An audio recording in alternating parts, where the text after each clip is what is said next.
Hello दोस्तों, आपका स्वागत है आपके अपने यूट्यूब चैनल पर। तो दोस्तों चलिए आज की इस वीडियो में हम देखने वाले हैं कक्षा 5 हिंदी भाषा भारती आपकी 8 ग्रेड अभ्यास पुस्तिका, जो आपकी वर्ष 2023-24 की नई बुक दी जा रही है घर से भरने के लिए। तो दोस्तों इस वीडियो में उसी बुक के सभी प्रश्नों का हल मिलेगा, ठीक है।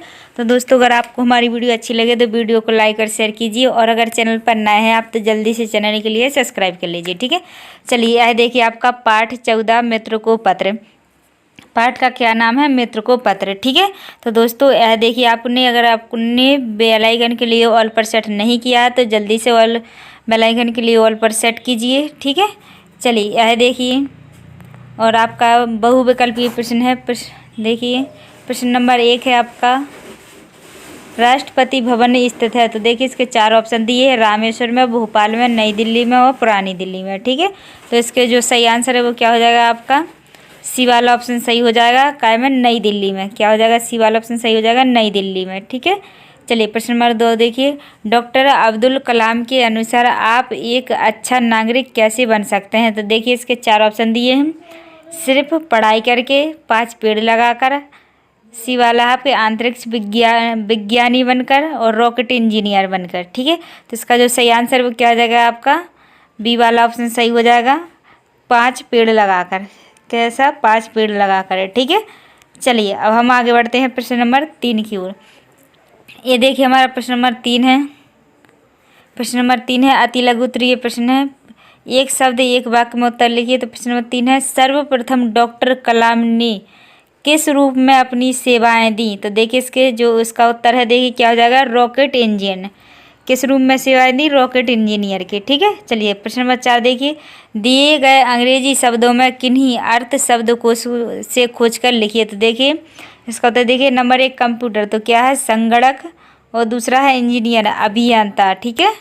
चलिए आगे देखिए प्रश्न नंबर 5 देखिए क्या है, डॉक्टर कलाम ने पर्यावरण सुधार हेतु भारत को क्या सुझाव दिए। तो इसका उत्तर देखिए क्या, 5 पेड़ लगाकर पर्यावरण को सुधार सकते हैं, ठीक है। तो यह जो आपके हैं प्रश्नोत्तर, आप आराम से वीडियो को रुक रुक कर लिखते जाइए और स्क्रीनशॉट लेते जाइए, ठीक है।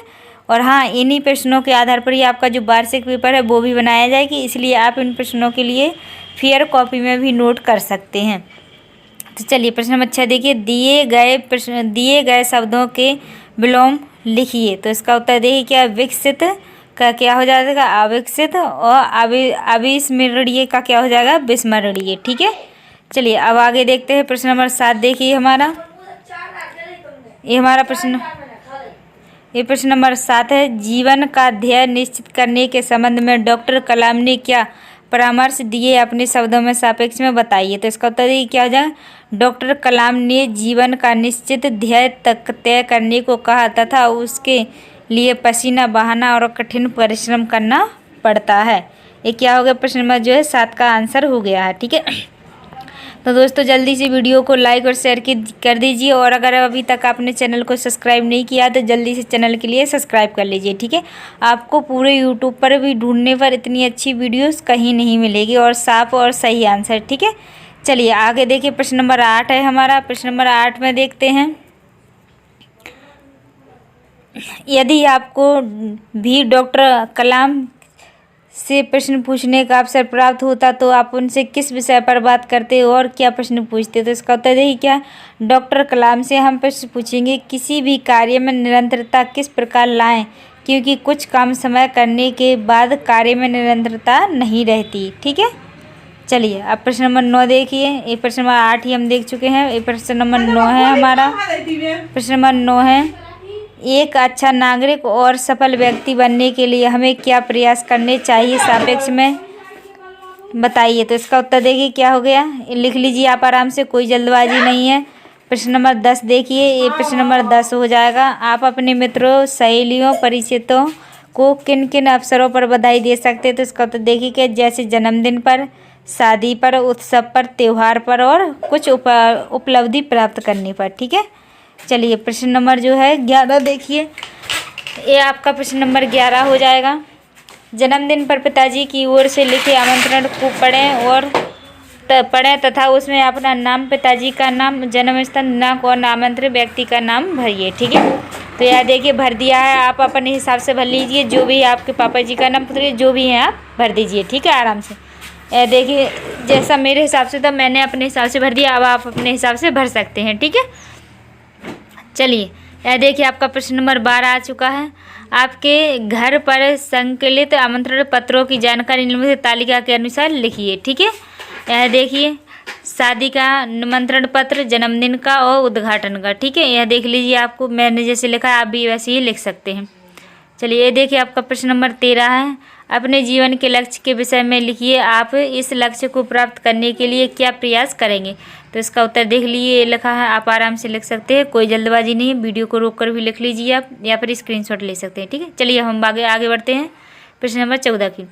ये देखिए हमारा प्रश्न नंबर 14 है, द्विगुरुत्तरीय प्रश्न है। प्रश्न नंबर 14 है, डॉक्टर कलाम का संपूर्ण जीवन हमें प्रेरणा देता है। डॉक्टर कलाम के जीवन में विभिन्न पहलुओं के विषय में अपने विचार सापेक्ष में लिखिए। तो इसका उत्तर देख लीजिए, जो है यहाँ से डॉक्टर कलाम का संपूर्ण जीवन हमें प्रेरणा देता है। जिस प्रकार वे एक साधारण परिवार से संबंधित थे और बचपन में अपार कष्टों को सहन करते हुए अपने लक्ष्य से विमुख नहीं हुए, निरंतर नई ऊंचाइयों को प्राप्त करते रहे। विज्ञान के क्षेत्र में नहीं बल्कि राजनीति के क्षेत्र में भी वर्त स्व रहा यह बहुत ही प्रेरणादायक है, ठीक है। ये क्या हो गया आपका प्रश्न नंबर जो है 14 का आंसर हो गया है, ठीक है। चलिए प्रश्न नंबर 15 देखिए, ये हमारा प्रश्न नंबर 15 है। प्रश्न नंबर 15 है, आपका जीवन में घड़ी किसी रोचक विशेष घटना के संबंध में बताते हुए अपने मित्र को एक पत्र लिखिए, ठीक है। तो यह देखिए पत्र लिख दिया है, आप मैंने अपने हिसाब से लिख दिया है, और बाकी की आपको जो नाम वगैरह चेंज करना है, स्थान का नाम चेंज करना है, जगह का आपको कुछ भी चेंज करना है आप कर सकते हैं, ठीक है। चलिए यह देखने वाले हैं हम पाठ 15 देखने वाले हैं, और पाठ का नाम है आपका मध्य प्रदेश का गीत। पाठ का नाम क्या है, मध्य प्रदेश का गीत, ठीक है। चलिए जो बाकी पाठ हम देख चुके हैं और हमने डाल भी दिए हैं। तो यह देखिए आपका जो है बहुविकल्पीय प्रश्न है, सही विकल्प छांट कर लिखिए। तो प्रश्न नंबर 1 है, कविता के अनुसार गांधी सागर बांध से क्या लाभ हुआ। तो इसका देखिए 4 ऑप्शन दिए हैं, घर घर दीपक जले, बहुत सा पानी मिला, विद्युत यंत्र बने, घर घर बिजली पहुंची, ठीक है। तो इसका जो सही आंसर है वो क्या हो जाएगा, आपका डी वाला ऑप्शन सही हो जाएगा, घर घर बिजली पहुंची। प्रश्न नंबर 2 देखिए क्या है, राजा भोज और राजा विक्रमादित्य की गाथाएं कहाँ गाई जाती हैं। तो देखिए इसके 4 ऑप्शन दिए हैं, मालवा में, ग्वालियर में, खजुराहो में और पचमढ़ी में, ठीक है। तो इसका जो सही आंसर है वो क्या हो जाएगा आपका, ए वाला ऑप्शन सही हो जाएगा, मालवा में। कहाँ गाई जाती है, मालवा में, ठीक है। चलिए अब हम प्रश्न नंबर 3 की ओर बढ़ते हैं। ये देखिए हमारा प्रश्न नंबर 3 है,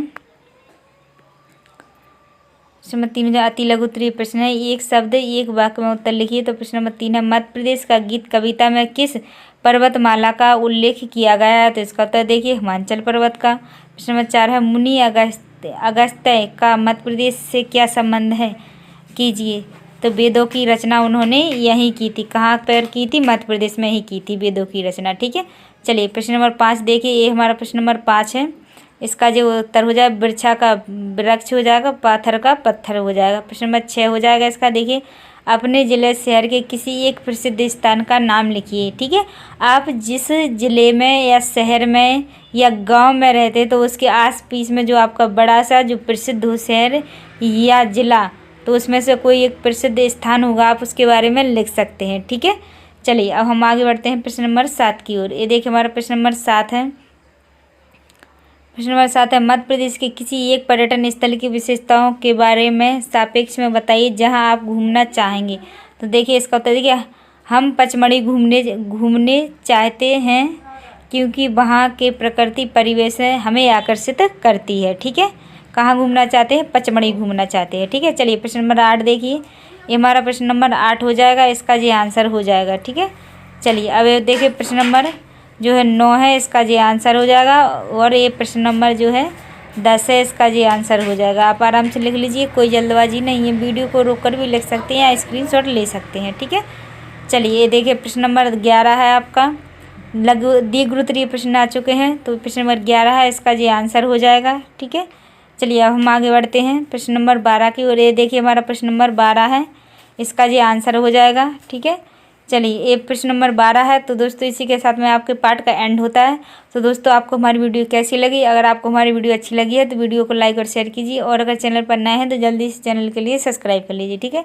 और हाँ, इन्हीं प्रश्नों के आधार पर ही आपका जो वार्षिक पेपर है वो भी बनाया जाएगा, इसलिए आप इन प्रश्नों के लिए फेयर कॉपी में भी नोट कर सकते हैं ताकि आपको रिवीजन करने में दिक्कत ना हो। ठीक है, तो चलिए अब हम आगे हमने सारी वीडियोस जो है हम डालने वाले हैं, जो भी बाकी रह गई हैं आपकी, और बाकी जो मैंने पूरी जो चैनल पर है अपलोड कर दी हैं, तो और सभी विषय की कर दी हैं। ठीक है, चलिए यह देखिए आपका पाठ 16 है, आपका पातालकोट पाठ का नाम है। ठीक है, आज हम किसके बारे में जानना चाहते हैं? पातालकोट के बारे में। ठीक है, चलिए यह देखिए आपका जो है बहुविकल्पीय प्रश्न है। तो प्रश्न नंबर 1 है, पातालकोट में उजाला बहुत देर से क्यों होता है? तो देखिए इसके जो है 4 ऑप्शन दिए हैं। वहाँ सूरज देर से उगता है, वहाँ बिजली चली जाती है, वहाँ वह पहाड़ों की गहराई में है, बहुत दूर है। ठीक है, तो इसका जो सही आंसर है वो क्या हो जाएगा? आपका सी वाला ऑप्शन सही हो जाएगा, पहाड़ों की गहराई में है। ठीक है, चलिए प्रश्न नंबर 2 है, तीव्र शब्द का विलोम शब्द क्या होगा? तो देखिए इसके 4 ऑप्शन दिए, तीखा, तीर, मंद और तेज। ठीक है, तो इसका जो सही आंसर है वो क्या हो जाएगा? सी वाला ऑप्शन सही हो जाएगा, मंद। क्या हो जाएगा? मंद। ठीक है, चलिए प्रश्न नंबर 3 देखिए, ये हमारा प्रश्न नंबर 3 है। प्रश्न नंबर 3 है, अति लघु उत्तरीय प्रश्न है, तो एक शब्द एक वाक्य में लिखना है। तो प्रश्न नंबर 3 है, दूधी नदी किस नदी में मिलती है? तो देखिए इसका जो 4, तो इसका सही आंसर इसका सही आंसर क्या हो जाएगा? प्रश्न नंबर 3 का आंसर क्या हो जाएगा? नर्मदा नदी में। किस नदी में मिलती है दूधी नदी? नर्मदा नदी में। प्रश्न नंबर 4 देखिए, भारिया जाति के लोग किस जगह से आकर पातालकोट में बसे? तो देखिए नागपुर से। कहाँ से आकर बसे? नागपुर से। ठीक है, चलिए प्रश्न नंबर 6 देखिए,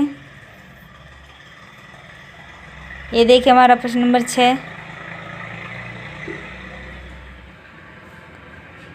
पातालकोट की मुख्य फसल कौन सी है? तो कौन सी है? तो देखिए मक्का है। लघु उत्तरीय प्रश्न देखिए, प्रश्न नंबर 7 है, अजूड़िया पद्धति के बारे में लिखिए। तो अजूड़िया पद्धति यह खेती करने की एक पद्धति है। ठीक है, चलिए प्रश्न नंबर 8 देखिए, प्रश्न नंबर 8 है, पातालकोट के लोग खेती में हल का उपयोग क्यों नहीं करते? तो इसका तो देखिए, क्योंकि वह धरती को अपनी माता मानते हैं, इसलिए हल का उपयोग कर उसको नहीं चीरेंगे। ठीक है, चलिए प्रश्न नंबर देखिए 9 देख लीजिए, ये प्रश्न नंबर 9 हो गया, इसका जी आंसर हो गया। आप आराम से लिख लीजिए, कोई जल्दबाजी नहीं है, वीडियो को रोककर भी लिख सकते हैं। ठीक है, चलिए ये देखिए प्रश्न नंबर 10 है आपका। प्रश्न नंबर 10 है, पातालकोट के पुरुष किस तरह का परिधान पहनते हैं? ठीक है, तो इसका देखिए मैंने लिख दिया, आप आराम से लिख लीजिए, कोई जल्दबाजी नहीं, वीडियो को रोककर भी लिख सकते हैं। ठीक है, तो फिर चलिए दोस्तों, ये क्या आपका प्रश्न नंबर 11 हो जाएगा, पातालकोट के लोग आपके रहन सहन में क्या अंतर है? कोई 5 अंतर लिखिए। तो देखिए आप 5 अंतर लिख दिए हैं, आप आराम से लिख सकते हैं। ठीक है, कोई जल्दबाजी नहीं है, वीडियो को रोककर लिख लीजिए। ठीक है, चलिए देखिए प्रश्न नंबर जो आपका 12 हो जाए, किसी के पूछने पर आप पातालकोट की क्या क्या विशेषता बताएंगे? तो देखिए इसके जो मैंने लिख दिए हैं विशेषताएँ, आप आराम से लिख लीजिए। ठीक है, चलिए देखिए लिख लीजिए, कोई जल्दबाजी नहीं। तो दोस्तों यह जो आपका प्रश्न नंबर 12 है, इसी के साथ में आपके जो पाठ है सभी पाठ मैंने बता दिए हैं। तो दोस्तों अगर आपको हमारी वीडियो अच्छी लगी है तो वीडियो को लाइक और शेयर कीजिए, और अगर चैनल पर नए हैं तो जल्दी इस चैनल के लिए सब्सक्राइब कर लीजिए। ठीक है, चलिए दोस्तों मिलते हैं अगली वीडियो में, जब तक के लिए जय हिंद जय भारत।